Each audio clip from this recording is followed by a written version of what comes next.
Y vamos con la segunda parte de este tema. Como pequeño recordatorio, esta es la segunda línea de investigación en cuanto al papel de las diferentes propiedades en la discriminación. Veíamos hace unas diapositivas en la primera parte que distinguíamos entre propiedades componentes, que podían ser dimensiones y características, y propiedades globales, que surgen del todo y básicamente nos centramos en las propiedades emergentes al estilo de la Gestalt. Muy bien, entonces esta segunda línea de investigación estudia qué diferencia hay entre el efecto de las configuracionales y las componentes. Y lo que descubre es que las configuracionales son las que lo petan. Es decir, que a la hora de discriminar, las configuracionales son las que nos interesan y por tanto es más fácil distinguir cuando la configuracional es diferente, en este caso tenemos cierre versus intersección, mientras que los componentes son todos en líneas horizontales y verticales. En cambio, este caso es más difícil de discriminar porque tenemos la misma propiedad configuracional, cierre en ambos lados, y lo que cambian son las componentes, líneas rectas versus líneas oblicuas. Entonces, como es más fácil distinguir cuando las configuracionales son diferentes, las configuracionales son las que de verdad tienen más parte del pastel a la hora de discriminar. Es, en cierto sentido, lo que decimos cuando las propiedades configuracionales dominan la discriminación. Y esto lo apoyan dos efectos. El de superioridad del objeto, que nos dice que se discrimina mejor un componente si forma parte de un objeto, y el de superioridad configuracional, que nos dice que se discrimina mejor un componente si forma parte de una configuración. Lo voy a mostrar con dos ejemplos. En la superioridad del objeto, si hacemos la pregunta ¿cuál contiene el siguiente objeto? ¿Esta oblicua en esta orientación o esta oblicua en esta orientación? Nos es más fácil responder cuando los estímulos son de este tipo, un objeto, que cuando son simplemente una configuración, un agregado de una composición de líneas. Esto nos muestra que cuando el trozo forma parte de un objeto, hay una superioridad a la hora de discriminarlo, a la hora de decidir cuál de las dos líneas es. Y la superioridad configuracional nos habla de que si nosotros preguntamos ¿dónde está la línea con esta orientación? Nos es más fácil encontrarla si está dentro de una configuración, si obedece, pues por ejemplo, crea, genera, hace emerger el principio de cierre, que aquí que está aislada. Es más fácil encontrar esta línea si la buscamos entre configuraciones de las que forman parte. Estos dos efectos, de nuevo, como modo de conclusión, apoyan el hecho de que las propiedades configuracionales son las que dominan el partido. Muy bien. Y por último, una pequeña mención que se hace en el libro acerca de la orientación de los componentes. Nos es más fácil distinguir verticales de horizontales que distinguir entre oblicuas con diferentes orientaciones. Vale, y entramos en unos temas un poquillo más entretenidos, vamos a decirlo así. Las primacías globales y locales, que esto es algo sobre lo que se pregunta a menudo. En estímulos jerárquicos, que son estímulos que tienen dos escalas, una escala global, la h grande, y una escala local, la h pequeñita, en este caso la pequeñita, se da principalmente primacía global. Este efecto de primacía global engloba otros dos. La ventaja, en este caso ventaja global, que quiere decir que respondemos antes al estímulo a escala global que al estímulo a escala local. Es decir, si te pregunto cuál es la letra en grande, tú tardas menos en decirme la H, que si te pregunto cuál es la letra en pequeño, que tú tardas más en responderme en decirme la H. Y el otro efecto, además de la ventaja, es la interferencia unidireccional, en este caso de lo global a lo local, que quiere decir que cuando los estímulos son incongruentes, como estos dos de aquí, si yo te pregunto por el de escala global, por ejemplo la H en este caso, tú me lo dices sin problema. Pero si yo te pregunto por el de la escala local, cuál es el estímulo pequeño aquí, el hecho de que el grande sea una H va a interferir en que tú averigües que el pequeño es una A. Te va a hacer que tardes más. Es decir, tardas lo mismo en decirme que este de aquí es una H a que este de aquí es una H, pero tardas más en decirme que esta pequeñita es una A respecto a esta pequeñita donde no hay interferencia, que es una H. A eso se refiere la interferencia unidireccional. lo global interfiere en lo local, pero no al revés. Habrá casos en los que se dé primacía local, que será al revés. La ventaja será local, más rápido responder al pequeñín, y la interferencia será de lo local a lo global. El pequeñín interfiere en la imagen grande. Vamos a ver qué hace que se dé un caso u otro. Factores que influyen. Pues uno es la densidad de patrón estimular. A mayor densidad, como en el caso A, tenemos primacía global. Percibimos con mayor facilidad el triángulo grande. Y a medida que descendemos la densidad va apareciendo primacía local, pues como en el caso C, que lo fácil es ver los cuadrados.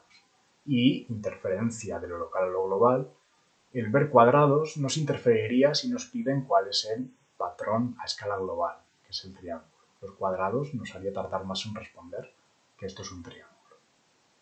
La calidad de la forma global. Una forma global de mucha calidad pues hace que percibamos bien lo global, claro, que haya primacía. Si le quitamos calidad, como he hecho yo aquí en esta imagen, al quitarle piececitas a la forma global, pues hace que no esté tan claro si esto es una H o es otra cosa. Entonces pierde calidad y empieza a aparecer primacía global. Es más fácil percibir las piezas pequeñitas, la letra a escala local. Lo contrario sucede cuando lo que hacemos es quitarle calidad a la forma local. Una forma local con mucha calidad, como es este caso, pues nos permite ver fácilmente cuál es esa forma local. Pero si yo le quito calidad, como en este caso, de abajo hasta acá, aparece primacía global. Es decir, ya como no puedo distinguir bien la forma local, lo que va a saltar a la vista, por así decirlo, es la forma global. Luego entramos al tema del tamaño. Este ha sido un tema peliagudo porque aunque en principio parecía que a medida que aumentábamos el tamaño aparecía primacía local, esto se propuso que podía deberse al tema de que, claro, en la periferia de la visión vemos peor. Un poco lo que intento reflejar en esta situación. Claro, como el tamaño se hace muy grande, la mayoría de la parte de la forma global pasa a la periferia. Por tanto, no se ve bien la forma global porque las partes más externas están distorsionadas. Pero la forma local siempre vamos a tener una que va a estar en el punto de fijación y que se va a ver bien. Por tanto, pues evidentemente aparece primacía local porque estás deteriorando la forma global, que es este caso de aquí, sin tocar la forma local. ¿Cómo podemos resolver esto? Pues si cambiamos un estímulo que tenga la misma excentricidad viene de ex externo, centricentro, lo externo que es al centro, cada uno de los objetos, piezas, puntos de la letra o estímulo, tenemos que el efecto es diferente. Y tenemos, por ejemplo, usamos la U, cuyos puntos están todos más o menos a la misma distancia del centro. No es como en este caso, que siempre vamos a tener uno en el centro, que por mucho que aumentemos el tamaño, se va a quedar ahí sin alteración. Entonces, cuando se utilizan este tipo de estímulos, se da primacía global independientemente del tamaño. Es decir, que se ve que la primacía global no depende del tamaño. Perdón, la primacía que aparezca no depende del tamaño. El tema era que, claro, al hacerse a tamaño grande, la primacía local, perdón, la calidad local se mantenía, pero la calidad global se deterioraba, porque pasaba a la periferia la forma global. Por último, el último factor que se ha estudiado es el tiempo de presentación, en el que ocurre algo interesante. Para tiempos grandes no hay ningún tipo de primacía, pero a medida que vamos haciendo el tiempo pequeño, aparece primero interferencia unidireccional global y luego cuando se hace muy muy pequeño aparece cierta ventaja global. Es decir, que en cierto modo se, ¿cómo se dice?, desacoplan los dos efectos. Ya no tenemos primacía global, sino que uno va por un lado, la ventaja, y otro va por el otro, la interferencia. Una explicación que se ha propuesto a esto, y en general al origen de las primacías, es que hay dos mecanismos en juego diferentes. Las ventajas global y local funcionarían en base a un mecanismo perceptivo, mientras que las interferencias funcionarían en base a un mecanismo atencional. Y de ahí el tema de que al cambiar el tiempo de presentación, ambos efectos aparezcan en intervalos diferentes, en tiempos diferentes, y no aparezcan juntos como una primacía. Muy bien. Y por último, esta teoría que si habéis hecho la PEC2 ya la conocéis, ya habéis visto ese mini vídeo en el que por encima la explico, pero de nuevo vamos a entrar en ella y para quienes no hayáis estado ahí, de principio a fin. La TIC o teoría de integración de características puede que la conozcáis, que la recordéis de psicología de la atención. Se la debemos a Anne Treisman y tiene ciertas influencias del estructuralismo. Nos propone dos ideas principales. Antes de la percepción de un objeto, del objeto en sí, hay un procesamiento de características simples y dicho procesamiento es automático y paralelo y por tanto rápido. Una cosa a matizar es que las características simples de las que hablo no son las mismas que las que mencionamos al principio de la sección cuando hablábamos de Gardner. Para Gardner, el color es una característica componente de dimensión. En cambio, para la TIC, color igual a negro es una característica y color igual a blanco es otra característica diferente. Y del mismo modo, pues color igual a rojo sería otra, color igual a amarillo sería otra. O sea, una característica sería una dimensión con uno de sus niveles, uno de sus valores, en lugar de ser directamente la dimensión como lo era para Gardner. Bueno, pues en particular en relación a este último ítem, idea principal de que el procesamiento es automático y paralelo, tener en cuenta que las células simples de Hubble y Diesel ya son evidencia biológica de esto. Al fin y al cabo, como tenemos una célula, por ejemplo, para cada orientación, todas las orientaciones se van a procesar de forma automática y paralela, es decir, a la vez. Al fin y al cabo, como tenemos una célula para cada orientación, cada una va con su célula y todas se procesan una vez. Pero hay más evidencia. Evidencias conductuales, comportamentales, o sea, experimentos en los que los resultados de los participantes también muestran que hay un procesamiento automático paralelo de características simples. La búsqueda visual, el material de esta PEC. Si el objetivo solo difiere en una característica simple, la búsqueda se hace en paralelo y es indiferente al número de elementos. Es decir, que tardamos lo mismo en encontrar en A y en B el círculo negro porque solo se diferencia en el color negro. En cambio, en C y D nos cuesta más encontrar el círculo negro porque se diferencia de negro de los otros círculos y se diferencia en la forma de los triángulos. Entonces, eso hace que en C tengamos que ir uno por uno y tardemos menos, y en D, que hay más distractores, también tenemos que ir uno por uno y tardamos más. Otro experimento, evidencia de la TIC, es la segregación de texturas. Ya hablamos de este en el tema anterior, cuando hablamos de la teoría de textones, que en cierto modo comparte con esta teoría de integración de características, en las conclusiones más que nada, y es que si dos texturas difieren en una característica simple, se segregan automáticamente. Pues vemos aquí que al diferenciarse en la forma, la segregación es instantánea, pero al diferenciarse en una combinación de características, ya no está tan claro ver que el límite está aquí. Por último, el experimento de conjunciones ilusorias, en el que se presentaba este tipo de rejilla 2×4, bueno, de composición de 2×4, y se preguntaba después al participante si había visto este estímulo, si había visto el más. ¿Qué pasa? Que cuando la atención está sobrecargada, el 20% de los participantes combinaba los elementos de la fila y te acababa diciendo que había visto el más cuando en realidad el estímulo era de esta manera y el más no estaba, solo estaban sus componentes. Entonces, estos experimentos apoyan la teoría de integración de características y vamos a ver ahora a fondo en qué consiste. El modelo de percepción del objeto es, por así decirlo, el núcleo de esta teoría. Cómo se percibe el objeto, cómo modeliza esta teoría que percibimos los objetos. Y las fases son las siguientes. Primero, procesamos en paralelo las características simples y para cada una generamos un mapa. Es decir, esto es nuestro estímulo inicial y creamos un mapa de color igual a negro, un mapa de color igual a blanco, un mapa de orientación igual a vertical y un mapa de orientación igual a horizontal. Por ejemplo, en este mapa estarán activos, color negro, todos los elementos que tengan la orientación igual a vertical, la característica. Básicamente es característica sí o característica no. Pues aquí no hay orientación vertical, característica no. Aquí hay orientación vertical, característica sí. Después pasamos a una fase atencional en la que la atención se fija en una localización del mapa, por ejemplo aquí.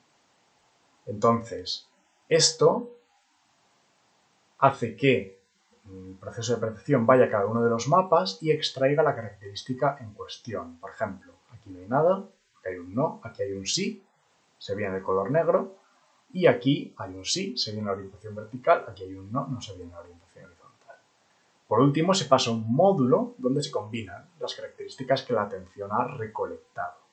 Ese negro y ese vertical se combinan en barra negra y vertical. Aquí la tenemos. Entonces, ¿por qué? ¿Cómo esto explica las diferentes búsquedas? En este caso, el experimento 1 que hemos mostrado aquí. Pues que la búsqueda basada en una característica simple es venir al mapa, encontrar el sitio y ya está, hemos acabado. Como el mapa se procesa en paralelo, es que ya lo tenemos aquí. El único punto que está encendido es el único punto que necesitamos. En cambio, cuando el estímulo se diferencia por una combinación de características, como en este caso, tenemos que estar constantemente combinando. Entonces es un proceso mucho más lento. Porque, a ver, imaginemos que queremos encontrar una barra blanca horizontal. Pues empezamos mirando aquí. Tenemos que irnos a estos mapas y, vale, tenemos blanco, pero no tenemos horizontal. Es horizontal. Recuperamos, combinamos, blanco, vertical. No es lo que queremos. Vale, pues siguiente. Tenemos que pasarnos aquí y volver. Recuperamos blanco, blanco sí, y recuperamos horizontal. Horizontal también. Lo combinamos y entonces ahora sí, vemos que sí es blanco y horizontal. Es mucho más lento, es un proceso en serie, no es en paralelo, que haber ido directamente al mapa y haber dicho ya está aquí. Porque sí que tenemos un mapa para, que es lo negro, pero no tenemos un mapa para lo blanco y horizontal a la vez. Hay que pasar por la combinación de características uno por uno, yendo el foco de la atención de uno a otro. Muy bien, esta teoría ha sido muy influyente, pero no está exenta de limitaciones. Por ejemplo, no funciona con características definidas con posefectos. Por otro lado, algunas combinaciones de características sí que permiten esta búsqueda automática rápida y paralela. Es decir, sí que hay, no conozco ningún ejemplo, pero digamos que puede que haya barras negras verticales que sí que existe un mapa solo para ellas. Y por último, algunas características interactúan. Es un poco lo que mencionábamos antes de esta interacción integral entre características al estilo de Gardner. Pues por ejemplo la forma y el color. Es otro tipo de interacción, pero por así decirlo la estructura del experimento es la misma, porque nos dice que, bueno, si nosotros fuésemos de verdad al mapa de color negro y separásemos lo negro de lo no negro, tardaríamos lo mismo en trazar el límite en A, en B, en C, en D y en E. Pero lo que sucede es que al interactuar forma y color, aquí es más fácil trazar el límite, tardamos menos tiempo en detectarlo, porque la diferencia no es solo en color, sino que también es en forma, se combinan y facilitan. Pero en estos, como el límite de la forma está en otro sitio que el del color, en este caso también, están en sitios diferentes, hay una interferencia y eso hace que tardemos más en detectar el límite del color. A esto se refiere que las características interactúan. Y esto pues no lo explica la teoría de integración de características que acabamos de ver en la diapositiva anterior. A pesar, de nuevo, como decía antes, de estos problemas, sí que es cierto que esta teoría fue un puntazo en su momento y sigue siendo muy influyente a día de hoy. Y con esto terminamos el tema 7. Si os habéis quedado con las ganas de saber dónde estaba Wall-E, pues os diré que no lo estoy encontrando ahora mismo. No, creo que lo está tapando la... Voy a volver al principio para no dejaros con las ganas. Y efectivamente, aquí tenéis a Wall-E. Muy bien, pues hasta aquí el tema 7. Espero que os haya gustado. Y ya estamos casi al final. El tema 8 la semana que viene. Y está todo hecho. Muchas gracias.